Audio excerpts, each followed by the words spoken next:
नमस्कार दोस्तों, मैं आवेश पांडे जीएस पुराण में आज आप सभी का फिर से स्वागत करता हूं। तो बिहार तथ्यसार घटना चक्र, जी हाँ, घटना चक्र की सीरीज चल रही है। बिहार तथ्यसार, बिहार पीसीएस का एग्जाम आप सभी को पता है कब है। 13 दिसंबर को, क्योंकि आप दे रहे हैं, जाहिर सी बात है, इसमें कोई सोचने वाली बात नहीं है। ठीक है, अगर अभी तक आपने पुराने लेक्चर्स, पुराने वीडियोस नहीं देखे हैं, प्लीज आप जाइए देखिए। बहुत ही अच्छा लेक्चर सीरीज चल रहा है, बहुत ही अच्छा रिस्पॉन्स आ रहा है लोगों का। ठीक है, अभी तक अगर आपने सब्सक्राइब नहीं किया इस चैनल को, तो प्लीज प्लीज प्लीज इस चैनल को सब्सक्राइब कर लीजिए। 1 मिनट के लिए पॉज कीजिए इस वीडियो को और प्लीज सब्सक्राइब कर लीजिए और इसको लाइक कर दीजिएगा। ठीक है, अभी पूरा वीडियो अंत तक जरूर देखिएगा। तो चलिए आगे स्टार्ट करते हैं लेक्चर को। बिहार में कला एवं संस्कृति देखते हैं हम लोग। देखिए, इसके पहले बिहार का इतिहास हमने देखा, बहुत ही बेहतरीन क्लास हुए हैं, 3 से 4 वीडियोस में हुए हैं। आप उसको जाइए प्लीज देख लीजिए, उसके बाद यहाँ पे आइएगा। अगर आप इसको देख रहे हैं तो आप इसको देख सकते हैं, कोई इसका लिंकअप नहीं है पुराने जो चैनल है, क्या कहते हैं, जो वीडियोज है, क्योंकि ये नया टॉपिक आज स्टार्ट हुआ, बिहार में कला एवं संस्कृति। आप इसको अभी देख लीजिए, उसके बाद जाके उन पुराने वीडियोस को जरूर देख लीजिएगा। बिहार के प्रमुख त्योहार, छठ पूजा को पता है कि छठ पूजा भी हुआ है। ठीक है, लगभग जो दिवाली के 6 दिन बाद स्टार्ट होता है। छठ पूजा ही एकमात्र अवसर है जहां उगते हुए सूर्य के साथ साथ डूबते सूर्य की भी पूजा की जाती है। यह त्योहार 4 दिन का होता है। छठ पूजा बिहार में पूर्वांचल का सबसे लोकप्रिय त्योहार है।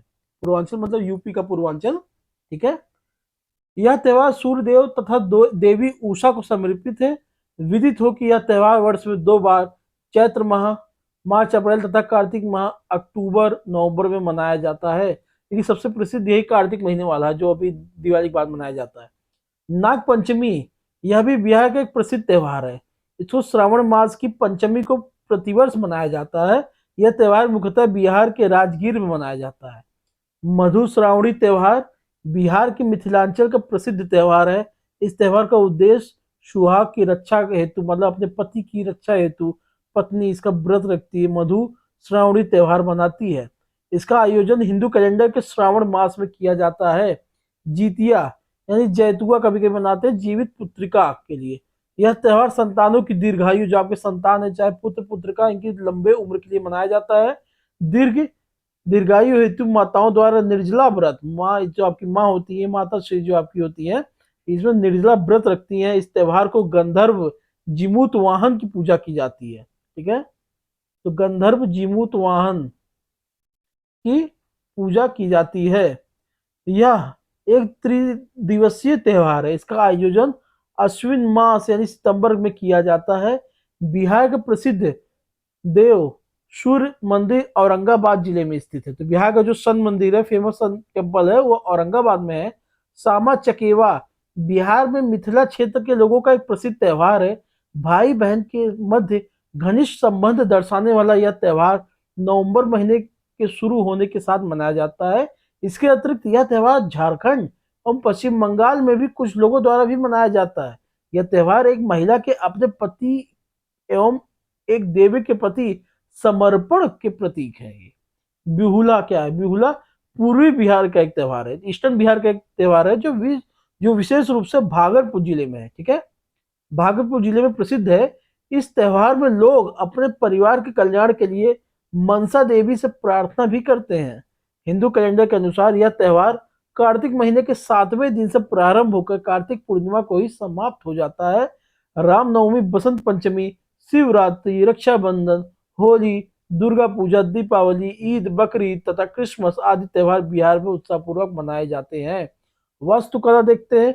कुम्हरार पटना से एक मौर्यकालीन विशाल कक्ष, संभवतः राजमहल का अवशेष मिला है।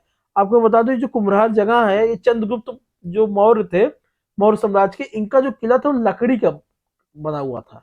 तो लकड़ी का किला, मेनली वुड्स कहते हैं, वुड्स का फोर्ट था, लकड़ी का किला था इनका, लकड़ी का महल था इनका।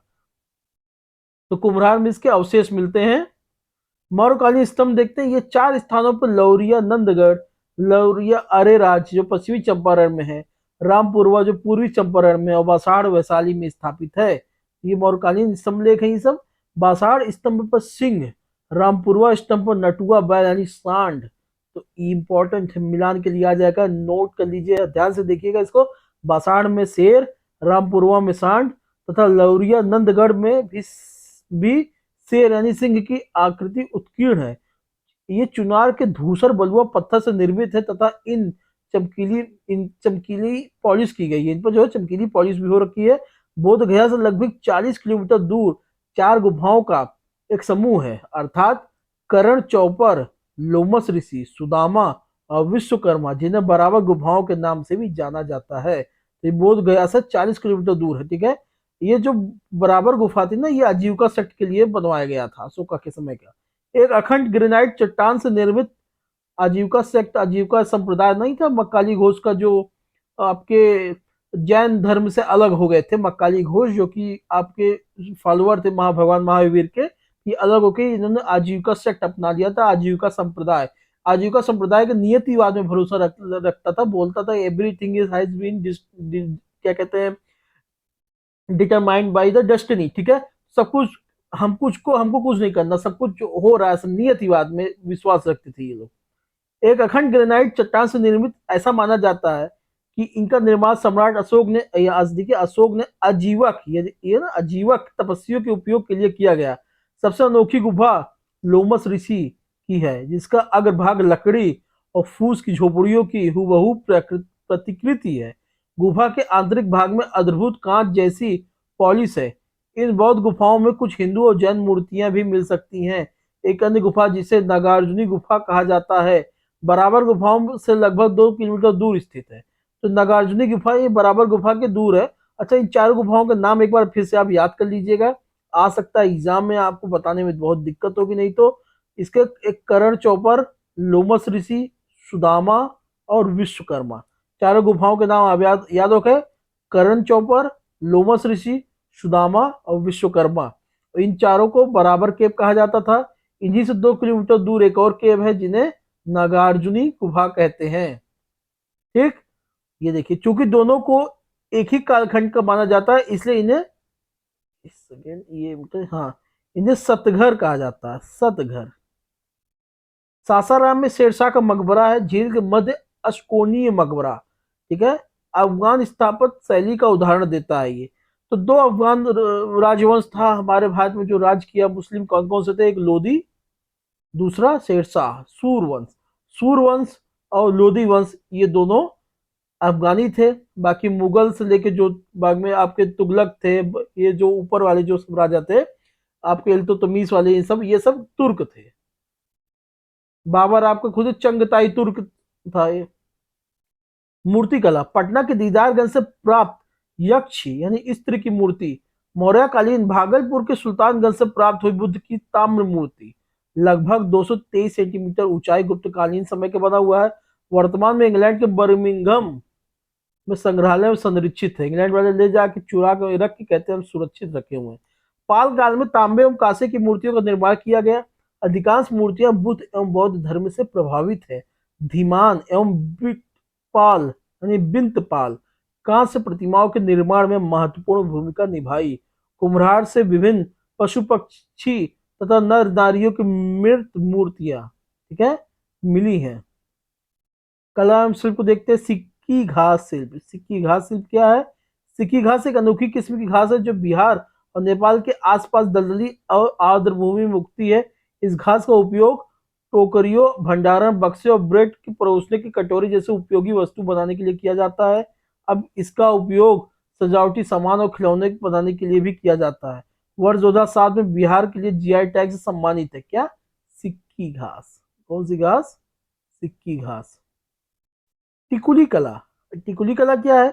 इस शिल्प की उत्पत्ति पटना में ही हुई है माना जाता है। प्राचीनता के संदर्भ में बात करें कि लगभग 800 साल इसको पुराना कहते हैं लोग। इसमें कांच को पिघला के प्राकृतिक रंग से इसको ट्रेस पैटर्न से जोड़ देते हैं। उसके बाद इसे टिकुली या बिंदी बनाने के लिए सोने की पन्नी से अलंकृत करना शामिल है, ठीक है। इसे विवाहित भारतीय महिलाओं द्वारा अपने माथे पर पहना जाता है। देखिए, कांच को पिघलाकर बनाया जाता है। ये बांस और बेत शिल्प, बिहार में बांस और बेत के शिल्प का एक समृद्ध ऐतिहासिक अतीत है जो आधुनिक शहरी लोगों की प्राथमिकताओं के साथ सम्मिलित है। क्योंकि बिहार का उच्च विकास मगध महाजनपद, मौर्य साम्राज्य और गुप्त साम्राज्य जैसे शक्तिशाली राजवंशों की परंपरा में हुआ है। इसलिए कारीगरों को उनसे प्रोत्साहन मिला था। समय के साथ अतीत की परंपरा और आधुनिक युग की शैली ने बिहार में बांस और बेंत शिल्प की ओर अधिक विकसित किया है। प्रागैतिहासिक युग से शुरू हुआ बिहार में बांस और बेंत के शिल्प की टोकरियों, घरेलू सामान, बुने हुए चटाई, फर्नीचर और बेंत के उत्पाद जैसे बेंत के फर्नीचर, अन्य सजावटी वस्तुएं शामिल हैं। ठीक है, बाकी सब वही चीज है, ये जनजाति लोग वहां के बनाते हैं। धातु शिल्प को देखते हैं। बिहार में पीतल और बेल मेटल कला लगभग 300 साल पुराना है। ये से नहीं पूछेगा लगभग कितना साल पुराना, बस ये आप थोड़ा जानते रहिए धातु शिल्प किससे क्या वहां पे हो क्या रहा है। बेल मेटल, कॉपर, टीन, इन सब का मिश्रण मिला के सभी देवी देवताओं की मूर्ति बनाते हैं, आपको पता ही है। पीतल या बेल मेटल शिल्प वस्तुओं को एक खोई हुई मोम तकनीक का उपयोग करके धातु को पिघलाकर तैयार किया जाता है। ठीक है। पटना शैली, पटना कलम, इसे कंपनी शैली भी कहा जाता है। इसे पुरुषों की चित्र शैली भी कहा जाता है। तुलिका गिलहरी की पूंछ, ऊंट, सुअर या हिरण के बाल तथा कबूतर या चीलों के पंखों से बनाई जाती है। बाप रे बाप। कलाकार रंग स्वयं बनाते हैं थे, प्राकृतिक रंगों का प्रयोग करते थे। दैनिक जीवन, मांगलिक पर्व, वस्तु, दृश्य, पशु पक्षी का चित्रण बनता था। कनज, अभ्रक और हाथी दांत चित्र के सब माध्यम मिलते हैं। प्रमुख चित्रकार इसके कौन कौन से थे? सेवक राम प्रथम कलाकार थे। हुलास लाल पशु पक्षी में माहिर थे। जयराम दास स्याह कलम के माहिर थे। फकीर चंद लाल शिवलाई सब फेमस थे। तो सबसे मेन कौन था? सेवक राम, याद रखिएगा। महिला कलाकार में देख लीजिए दाक्षो बीबी, सोना बीबी, इन सबका नाम था। ईश्वरी प्रसाद, ये सब मेन थे। मधुबनी चित्रकला बहुत ही इंपॉर्टेंट। मधुबनी चित्रकला, मधुबनी नाम आते ही आपको बिहार की याद आ जाती होगी। ठीक है। वर्ष 1934 में भूकंप के बाद मधुबनी में तत्कालीन जिलाधिकारी विलियम जी ऑर्चर ने निरीक्षण के दौरान मधुबनी के भित्ति चित्रों को देखा। तो एक भूकंप आया था मधुबनी में, तत्कालीन उसमें बोला कि आप इसको निरीक्षण करिए, तो वहां पे मधुबनी के भित्ति चित्रों को देखा। भित्ति चित्र एवं अरिपन यानी भूमि चित्र के रूप में भित्ति चित्रों में गोशनी, कोहबर, कोहबर की गोनियां शामिल थी। गोश गोशउनी या गोशनी धार्मिक चित्र है, जबकि कोहबर में प्रतीक एवं तांत्रिक विषयों पर चित्र बनाए जाते हैं। कोहबर वस्तुतः उस स्थान को कहा जाता है जहां विवाह के समय कुल देवता की स्थापना होती है, उसको कोहबर कहते हैं। टर्मिनोलॉजी भी आपसे आ सकता है, मैं बता रहा हूँ, आपसे बोल देंगे कोहबर क्या चीज है, कह देंगे कि खाना बनाने की जगह। ठीक है। ये कोई मर जाता तो उसके बाद जहाँ पूजा की जाती थी उसकी जगह, या विवाह के बाद जहाँ पे देवता स्थान होते थे उसकी जगह, ऐसे ऐसे ऑप्शन दे देंगे आपको। तो कोहबर सब याद कर लीजिएगा। पहले केवल भित्ति चित्र बनते थे, जबकि वर्तमान में कागज एवं कपड़े पर भी चित्रकारी की जाती है। चटक रंगों लाल, पीला, हरा आदि का प्रयोग होता है। पद्मश्री सीता देवी, पद्मश्री भगवती देवी, पद्मश्री गंगा देवी, महासुंदरी देवी, भरत भारती दयाल आदि प्रमुख चित्रकार हैं। मंजूषा शैली क्या देखते हैं? बिहुला बिसहारी की प्रेम कथा मुख्य विषय है। इसे सर्प चित्रकार भी कहते हैं। तो आपको याद रखिएगा, आपसे ही पूछ सकता है इसमें से कौन सी शैली सर्प चित्रकारी भी कहा जाता है उसको? तो है मंजूषा शैली। ठीक है। रेखा प्रधान 3 रंगों की कला है, मुख्यतः भागलपुर के क्षेत्र में प्रचलित है। चक्रवर्ती देवी, निर्मला देवी प्रमुख चित्रकार है, उन्हें सीता देवी पुरस्कार से भी सम्मानित किया गया है। तो कौन इंपॉर्टेंट है इसमें? चक्रवर्ती देवी और निर्मला देवी, इन दोनों का नाम याद रख लीजिएगा। मंजूषा कला का विकास प्राचीन रंग क्षेत्र में हुआ था, जो आज बिहार का भागलपुर क्षेत्र है। कहा जाता है कि इसकी उत्पत्ति भगवान शिव के चमत्कारिक कृत्यों एवं बिहुला नाम की महिला के अपने पति के प्रति भक्ति के बीच हुई है। इसमें केवल गुलाबी, हरा और पीला रंग शामिल होता है। यहाँ तक कि पेंटिंग में रूपरेखा भी हरे रंग में बनाई गई है। इसे वर्ष 2021 में जीआई टैग प्रदान किया गया है। तो मंजूषा आर्ट कहाँ का? बिहार का है। बिहार के लोक नाट्य को देखते हैं। विदेशिया, विदेशिया भोजपुर क्षेत्र में लोकप्रिय पुरुषों द्वारा अभिनीत किया जाता है। जाट जाटिन, अविवाहित लड़कियों द्वारा अभिनीत जट जटिन वैवाहिक जीवन का प्रदर्शन करता है। डोमकच, घरेलू नाट्य महिलाओं द्वारा प्रस्तुत होता है। सामा चकेवा प्रश्नोत्तरी शैली में बालिकाओं द्वारा अभिनीत कीर्तनिया भक्तिपूर्ण लोक नाट्य श्री कृष्ण की लीलाओं का वर्णन करते हैं। ठीक है। बिहार के प्रमुख लोक नृत्य देख लीजिए।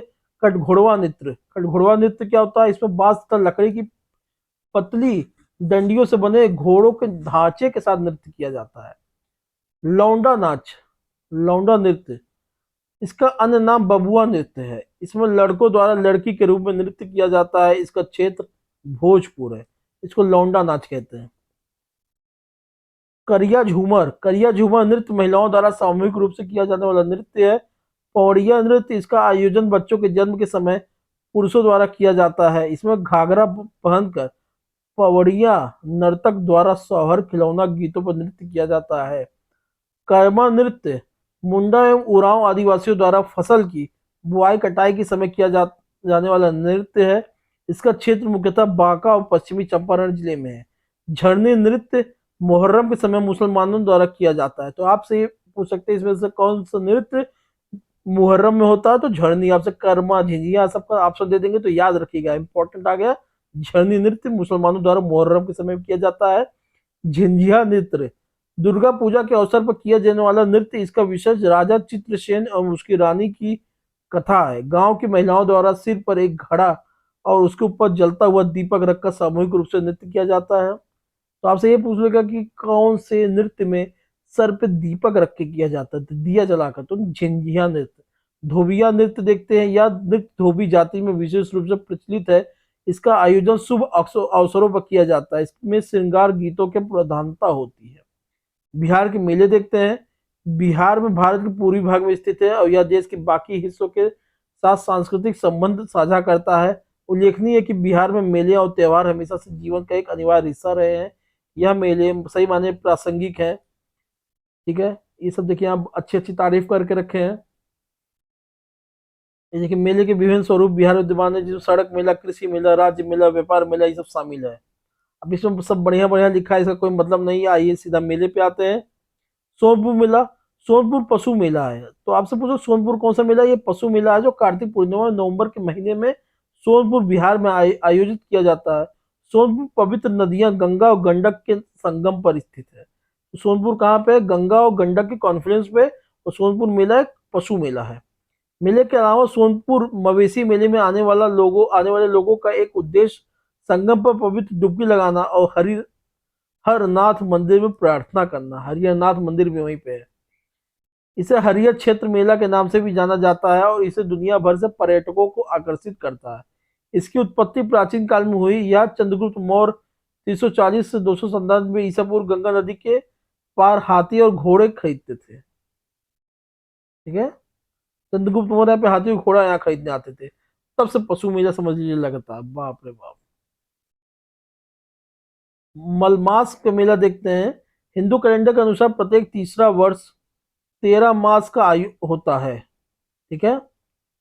जो हिंदू कैलेंडर के साथ जो हर हिंदू कैलेंडर के हिसाब से जो तीसरा साल होता है वो 13 महीने का होता है, जिसे मलमास के रूप में अधिमास भी कहा जाता है। मान्यताओं के अनुसार यह बहुत ही पवित्र महीना होता है। इस अवसर पर राजगीर के एक बड़ा मेला लगता है। इस मेले में लाखों की संख्या में श्रद्धालु आते हैं। मकर संक्रांति मेला। मकर संक्रांति, जिसे मकर संक्रांति या माघी के नाम से भी जाना जाता है, सूर्य देवता के संदर्भ में हिंदू कैलेंडर में एक त्योहार का दिन होता है। यह प्रत्येक वर्ष जनवरी में मनाया जाता है। कौन सा मकर संक्रांति? से खिचड़ी। खिचड़ी आप देखते नहीं, इसमें सूर्य उत्तरायण होते हैं। मान लीजिए ये पृथ्वी है। ठीक है। 3 भाग में बटा हुआ है। ये बीच से बटा हुआ है। ये नॉर्थ ऑफ कैंसर जहाँ पे कर्क रेखा है, ये विषुवत रेखा है। ठीक है। कैप्रिकॉन। अब सूर्य जो है अपेरेंट मूवमेंट ऑफ सूर्य, सूर्य सच में तो नहीं घूम रहा लेकिन लग रहा सूर्य इधर से उधर ऐसे ऐसे हो रहा है। ठीक है। तो सूर्य इस समय अभी की स्थिति क्या है इस समय, जो आज मैं जो रिकॉर्ड कर रहा हूँ इस समय लेक्चर। ठीक है। 21 नवंबर को। तो इसमें क्या इसकी स्थिति है?